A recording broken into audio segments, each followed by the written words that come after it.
Hey, what's up guys, aarava here, and welcome back to an episode of my F1 2018 career mode, episode number 102 today for the USA Grand Prix in Season 5. You guys did miss the previous episode, then a Japanese Grand Prix, then be sure to go check that one out before you see this one. Quite a fair bit of carnage in that race with 9 DNFs, so be sure to see that one at Suzuka before you move on with the rest of this one at Kota. But coming into this one then, McLaren with some updates to the performance, as well as Mercedes there, everyone else, barring Haas as well, plateauing, so it looks like the gap is going to remain the same. Renault really seemed quite strong around Japan, obviously, but McLaren were the victors around Suzuka, so we might see a very OP McLaren around here, and you would have seen right there at the very start, maybe, if your eagle-eyed viewers would have seen, it's going to be raining for the entirety of qualifying, so me personally, I might have a bit of an issue here, because the AI are usually always quite good in the full wet conditions, and I not so much, so we might struggle a fair bit, and we'll have to do a fair few laps, basically, to get through into Q2. So you can see here we're starting off our session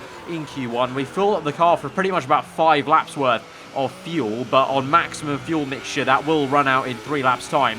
And so you can see the first attempt wasn't that great, went really wide into turn 1, literally just slammed on the brakes and no temperature whatsoever. Across the line, literally already skating across it as there's no grip, and we're looking to improve. We do improve by a fair amount on this second fly. Again though, still a little bit wayward, and we get up into P15, and I'm going to say, to my surprise, I actually made it through there, because on my third flying lap, I ran out of fuel on the third flying lap, because that's how bad the maximum fuel mixture sucks up your fuel in qualifying. So I was very lucky, because I was fully prepared to be knocked out of Q1 there psychologically. I didn't even look at the indicator until literally a minute had gone. And I went, hang on, I'm still in Q2 then. So we made it in somehow, just about by the skin of our teeth to P15. And so thankfully, actually, the weather's going to get lighter and lighter, so it's actually intermediate. And so we set 1 lap time already. We go for a second fly at the very end of Q2.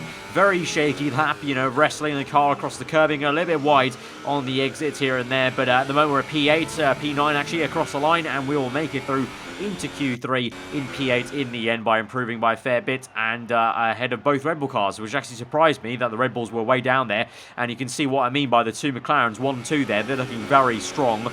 But now into Q3, to my surprise, it went even drier, and it's now time for this slick tyre. So very odd session, because the weather forecast said it was going to be full wets the entire day, but it's got lighter and lighter as we got through. So very overcast conditions at the moment, but at least we're on slick tyres. So Ultra strapped on. Of course, this gives everyone a free choice of tyres then for tomorrow's race, so that'll be interesting in itself. But at the moment, Nico Hülkenberg on provisional pole. We go across the line in P5, behind Charles Leclerc though, ahead of Alonso. So there's still time to find turn 1. A bit of an issue, because obviously I've never done turn 1 in the dry conditions yet, and so that was the first time trying to find the edge of grip, and then sector 3 trying to navigate that. At the moment, everyone's improved so much. The track's just gone faster and faster, to the point where I went from P5 now down to P10 by the time I'm finishing my lap. So we need this to be a good one. But you can see in the top right, I've gained a heap of time there in green. So at the moment, Carlos Sainz and Ricciardo ahead of us in P8 and P9 respectively. I believe Hülkenberg is on provisional pole as we go through the final 2 corners then, really trying to wrestle the car, get the front end pointed in as much as we can, but a little bit of a lock up on the front left. But across the line, it's going to be P2 on the grid for the start of this Grand Prix then. So nice to be on the front row. Vettel makes a hash of it. He's down to P8. So a very good day in the office, to be honest. From a starting point of on full wets in Q1, I was fearing being knocked out of Q1, and we turn it around and we get on the front row in the dry conditions in the shootout. So very nice stuff there. And we match Hülkenberg. And good, remember, Carlos Sainz is at the moment the guy in second in the championship, the nearest to me in the points tally. The fact that he's down in P9 is also very good for me, just to make things a bit more comfortable. But we've got a real race on our hands, I think, because I think that man Alonso behind us is going to be very quick on the race start and the opening few laps. So let's go to the grid then and see how things shake out. In 2012, America's on-again, off-again love affair with Formula One finally seemed to settle down with the completion of this wonderful racing facility here in Texas. Since then, we've been treated to some incredible races, including, of course, that classic wet-dry championship decider of 2015. We're racing today then in Travis County, Texas, where 20 corners and speeds of up to 200 miles an hour await us on this magnificent racetrack. It's 60% full throttle with plenty of good opportunities to pass, especially through the 2 DRS zones into turn 1 and at the end of the long back straight into turn 12. What a race we have in store today. A warm welcome to Anthony Davidson, who's beside me in the commentary box today. Let's talk about the engineer. That was a solid result in their last race. Can they keep that momentum going this weekend? There are never any guarantees in this business, but certainly the performance last time out would have boosted their confidence coming into this one.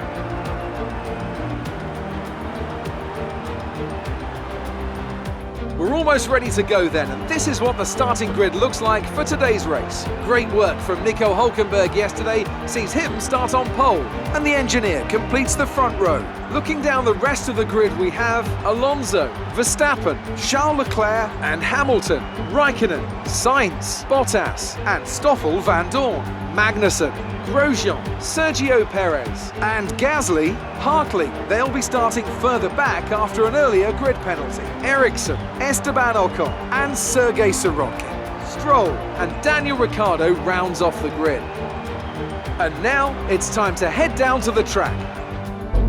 Right, it's race time then. Very overcast conditions, but thankfully there will be no rain today here at COTA. And it's going to be a very simple strategy, actually, because everyone has a free choice of tyres. Everyone here is going to be starting pretty much on the super soft tyres and going for a one-stop onto softs. Pretty simple and a bit of lack of tyre wear maybe compared to the usual normal circumstances of this race. So here we go then to 5 red lights to the USA Grand Prix from the front row of the grid, and we're underway, but it's a stonking start there from Hülkenberg and Fernando Alonso. He's already passed us into turn 1. We're going to try and fight him back though into the apex there. Little bit of contact maybe almost made in mid-apex, and Alonso's still there on the right. He's still just by an inch there in second place, but we're going to play a bit of jousting here into the S section, up into second place once again, but Hülkenberg is already waltzing away, and so we've seen that time and time again at the end of last season. Hülkenberg just going off in the distance with that Renault, and looks like he's going to do the same thing here maybe, because Alonso now is still attacking us. And what did I say? This man Alonso will be on us like a car bonnet here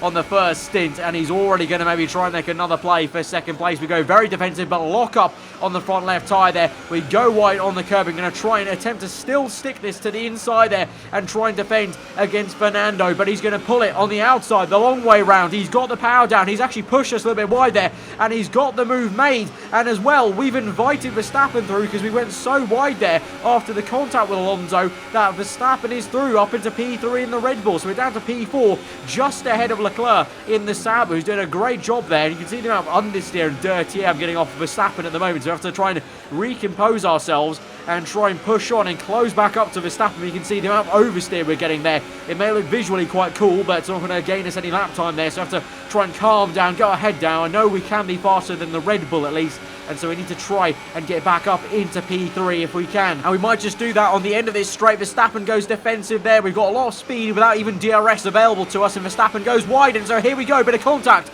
made on the right hand side, but can we do what Alonso did to us on the long way around? No, we can't, but instead we're going to do a beautiful switchback. What a move there. Cut back in on the right hand side, back up into P3, and Bob's your uncle. And then now we're back in the podium position, and we've got a lot of clean air to work with, and so now we're going to try and get away from Verstappen and see if we can do anything about closing up to Alonso and Hülkenberg. And whilst we do that, thankfully for me, Verstappen in the background there now as we move through the opening few laps now of this first stint is going to be under attack and is overtaken actually by Leclerc with ease there. The Sauber Alfa Romeo there up into P4 now, so Leclerc doing a great job, and Vettel, who qualified down the order, still stuck in traffic there. Meanwhile, unfortunately though, as much as I'm getting away from that train of Leclerc and Verstappen, I'm not actually gaining on these guys, Alonso and Hülkenberg. Hülkenberg, like I said, doing exactly what he did so many times in Season 4, but for Verstappen, more fighting there. He's going to try and come back at Leclerc, but a lock up there, and now he might actually be under attack from Carlos Sainz, who's now in P6 with Vettel in respectively P7 then, so those two making some sort of moves from their poor qualifying results and grid slots there. And so Verstappen, slow in a straight line, of course. That Red Bull Renault and the Renault Works teams put a lot of effort into their engine this season, and so he's going to fly past with DRS, but Verstappen will have it under the brakes. It's still a good chassis and downforce levels on the Red Bull, so Verstappen keeps his foot in there on the right hand side. They're going to jostle for positions side by side through this stadium section. Absolutely amazing racing here as Sainz Sainz still is on the inside, though, to try and pull this through. Very stubborn Verstappen is, though, and he's going to pull it on the inside there. Fantastic stuff. But in the place where Verstappen did get Raikkonen in the real-life Grand Prix in 2017, Verstappen will not, and Sainz will be up into P5, and he can try and chase after this man Leclerc, who's in a world of his own at the moment in P4. But as we move on then, Sebastian Vettel is the man making a move down the inside. A bit of an awkward camera angle, but you can see even with a lock-up, he'll get up the order. So both Vettel and Carlos Sainz making progress through this race and trying to get back up, because you would say in normal conditions, Sainz and Vettel probably should have been up towards the front end, the sharp end, with me pretty much. So I think eventually they will be hoping to catch up to Leclerc and overtake him. But for now, we are just plodding along, really, trying to do our own race in P3. But at the moment, I can't lie, we're not really making much progress on that gap that Alonso and Hülkenberg have to us. Meanwhile, though, man who is making progress is Carlos Sainz now, as the sun starts to peer out here at Kota. Sainz around the outside, and so as the sun shines on that yellow banana car, the sun is shining a bit more for Carlos Sainz in this Grand Prix. He's up into P4, and he'll come in now one lap earlier than we're probably going to come in. He comes in with Leclerc. Vettel continues on. I'm continuing on as well, so this might be a little bit awkward because I might actually block Vettel into the pit lane, because this is our nose cone at the moment. Into turn one we go, and then that is Vettel's nose cone, so this might be a bit of an awkward one. But remember, Japan, I got held up by Vettel in the pit lane, so I obviously Vettel didn't do it on purpose last race, and I'm not trying to do it on purpose here because I want to pit and I've got the lead car obviously to come in. But I think Vettel is, he's going to come in as well, because unfortunately the AI don't really ever think that logically about staying up for one lap longer than they need to. So Vettel will get held up here, but we're going to a set of soft tyres. He will do the same.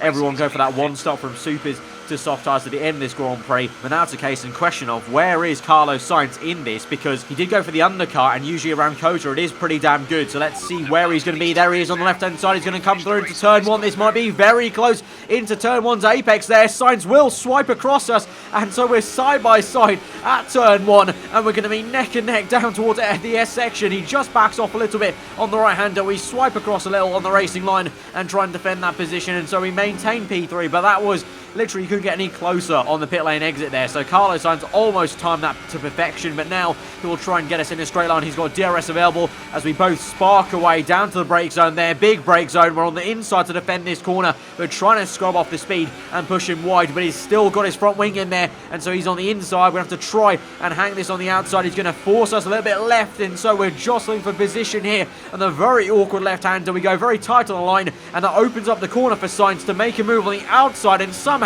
he's going to do this and go down my inside. I just don't have the grip there, and then the dirty air kicks in, and so somehow Carlos Sainz has made that work on the outside in the stadium section, and then to the kind of triple right-hander, and he's up the order into P3 now with a bit of a lock-up on the front left. We're desperately trying to hang on to this, and now with DRS, could we make a lunge? Turn one, uphill, so you can brake a lot later than you think you can really here at Kota. So here we go now, DRS close, down the inside, big on the brakes, turn one, perfect apex there. And so now once again, deja vu here. We're in the same spot again on the outside, and again we will get that up into P3. This time we don't need to swipe across there. We can just get that, and we slow it down as we go very hot into the S section, but we do get that, and so now this is going to allow Carlos Sainz to come back, as we have no chance of getting DRS off anyone at the moment. So it's really just a case of we're sitting duck on this straight, and Sainz is past us. We're going to try a big old dive on the outside, but a bad lock up on the front left, and that's a bad mistake from me, to be honest, because Leclerc now is attacking me there. So I tried to desperately keep that position because I know how fast that Renault is going to be,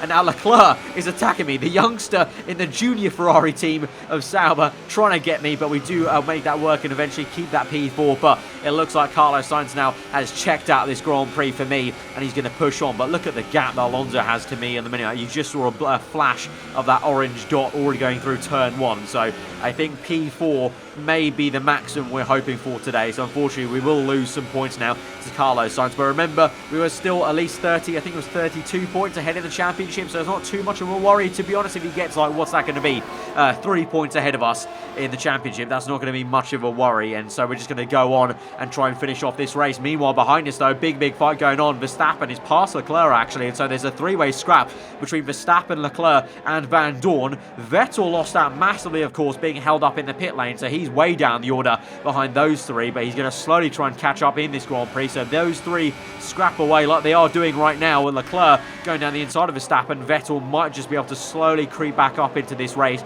and this battle as Verstappen has to do some defensive work against Van Dorn. And looky there, surprise, surprise, Vettel is right up behind Van Dorn and will go for a move maybe as it's 2x2 there. Leclerc and Verstappen, Vettel, Van Dorn with a bad double lockup, but keeps it ahead of Vettel somehow. Vettel tries to dive it down the inside there, but Van Dorn looks like he's just a bit more ahead. Will he have the speed to pull it on the inside? Vettel's trying his hardest on the outside, but Van Dorn coming back with some very aggressive driving there. And Stoffel, will he keep on the outside? Vettel's got the inch there, so he should be able to do this. No, he's pushed off, and so Van Dorn will keep that position. So a very noble effort by Van Dorn to do that, but eventually Vettel will have way too much speed with DRS open and will not only get Van Dorn, but will also get Max Verstappen. Vettel with a beautiful double overtake there down the inside, DRS done, and it's a very good pass, and now he can get on the back of Charles Leclerc perhaps as he follows him through onto the last corner on towards lap 25 this is. So we've only got about 3 laps to go in this race here, and so big old train, but Vettel was the man on a mission here, charging back to get that position after the bad pit stop. Down the inside he goes with DRS, and he's up now into P5. So very nice comeback actually from Seb, but here we are in P4, and you might say we haven't really got away from that train despite those guys fighting so hard. You would have thought we would have gone further away from these guys, but it's because I've been nursing a problem here. I've had a gearbox issue the entire Grand Prix. The gearbox has been wearing quite a fair bit. I've had quite a few engineer calls of just Jeff doing that standard message of your gearbox is worn, try and protect it a little bit, and I've tried my utmost best really, but at the moment we're in a pretty dire situation here because our gearbox is 100% worn, which I don't know how that's actually possible that our car is still going, but somehow it is on 100% wear. I feel like 100% means it's completely done and it should be braking at this point, but somehow we are going on. But you can see clearly, if you listen to the engine sounds, I'm not revving this car up at all. So at the moment, Vettel, with 3 laps to go, including this one, has a very good chance of closing up to me, maybe overtaking me. I'm not going to put up much of a fight against him because he's my teammate, of course. But at the moment, I just can't rev the engine up and afford to wear the gearbox out anymore here. I'm short shifting like a madman. I'm braking, but not downshifting immediately as I brake, because I need to also try and save the revs as I go down for downshifts. And so this is a very nerve-wracking time. I've been surprised, to be honest, and we got fairly lucky that ever since the pit stop, we haven't had a jammed gear like we had at Monaco, where the gearbox jams and you can't go any further than like second gear, and we haven't had a missing gear. The gearbox has been wearing and wearing. I think we did a lot of damage in the rain, perhaps, when we're revving it out, doing the quali laps. We're now to turn 1. Oh, there we go! Oh my god! The gearbox is gone. That's it. Kaput. That is it. That is the first time I've ever had a gearbox snap and fail on me mid-race with 2 laps to go. Are you kidding me? The gearbox is gone with 2 laps to go, and so we retire from this Grand Prix. It's a DNF for us. Mechanical failure of the gearbox. That is it. That's our race over. What a fantastic Grand Prix that was, and an excellent win for McLaren. And I have to wonder, Anthony Davidson, just what set them apart from the competition here. Well, time management probably played quite a large role in the outcome of this one. As ever, it's not just about speed, it's all about maintaining that speed consistently over a stint, over a race distance. So being able to keep up the lap times while still being smooth on the controls and gentle on the tyres, that's really where the race was won today. And look at that, they're making their way out onto the podium now. Great race from the McLaren team, and I'm really happy to see them there on the top step of the podium.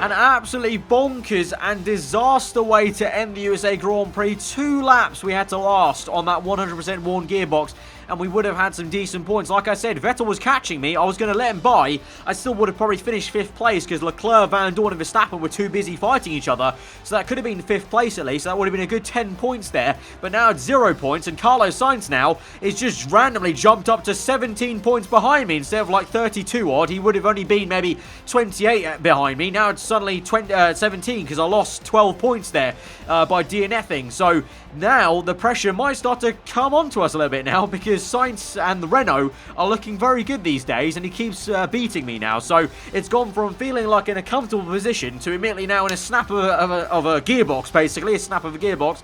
We're now feeling a little bit under pressure. Constructors wise, we're still okay there, but it's still not amazing ideal. But that's absolutely crazy. The first time I've ever had like a gearbox just go completely like that and snap on me to the point where the car spins round because the gear just loses all sorts of just sense of working, basically. So very, very odd. But now we have the final questions then before we go to the end of the episode. Well, things didn't really go your way today. Tell us what happened. Not the best way to end a race. What went wrong? Obviously, the reliability wasn't too great there, so that's all I can really answer there. The car was just too fragile at the end with 2 laps to go. Do you still have a lot to learn before you're at the same level as your rival? And again, I've got to just blame the car in terms of the reliability. It's just not worked today, and the gearbox, I didn't even know the gearbox was that worn before the Grand Prix started. Great. Well, that's everything. So I think in hindsight, probably should have maybe taken a look at the actual gearbox wear before I start the Grand Prix. It might have been worth to take a 5-place grid penalty, but I honestly didn't know the gearbox was that worn, and so because of that, we don't get the finish second or better. We don't get an extra 600 resource points, and so now we have a bit of a decision though to make, because now we're only 17 points ahead of Sainz. Renault are now getting double podiums lately. Like I said, the reason why we didn't spend any resource points already against altering the engine parts, which are getting reset for next year with the rule regulation change, was because I do not want a repeat of last season where Renault just spiked exponentially up and improved their car to the point where it was so dominant, and they just came from behind and scooped up the Drivers' Championship underneath my nose with Hülkenberg. I don't want that to happen this time, because we were in such a good position. We were 50 points ahead of my teammate Vettel after the Belgian Grand Prix, was it, or Italian Grand Prix, I think, yeah, Italian Grand Prix, and now it's only 17 to Sainz. So in lieu of that, I am going to spend some resource points and improve the car immediately right now. We're going to go rear downforce, so in theory that will mean I can run a lower rear wing at Mexico next race, and so I can get better straight line speed without compromising on the downforce, and that will also help us not to compromise too much at Brazil and Abu Dhabi there, and so hopefully that should see us get back into 1st place on the performance chart, but that's much needed. So unfortunately, I might be sacrificing Ferrari's long-term success for next season, but honestly, for me right now, I only care about myself right now at this stage, which is the Drivers' Championship this season and not next season. So I'm going to just spend the resource points here and improving the car right now, and we won't alter any parts until Abu Dhabi, I guess. But yeah, so we're very, very weird times in this season right now. It seems like almost like real life. We're getting some Ferrari-itis at the moment, and things are starting to crumble. And you can see how consistent Carlos Sainz has been in those last few rounds. He's been either on the podium or very near to the podium, and now I've had that one DNF, and we've had a string of just pretty mediocre results ever since Italy, and so Sainz is just coming for us basically, so we have to try and stop his momentum at Mexico next time out. But guys, if you have enjoyed that episode, nonetheless quite big drama with a 100% worn gearbox, then be sure to smash that like button. Let me know what you thought in the comments below. If you're new around, do get subscribed for weekly full-on content. I've been aarava. I hope you enjoy the rest of your day, and I'll see you guys next time. Goodbye.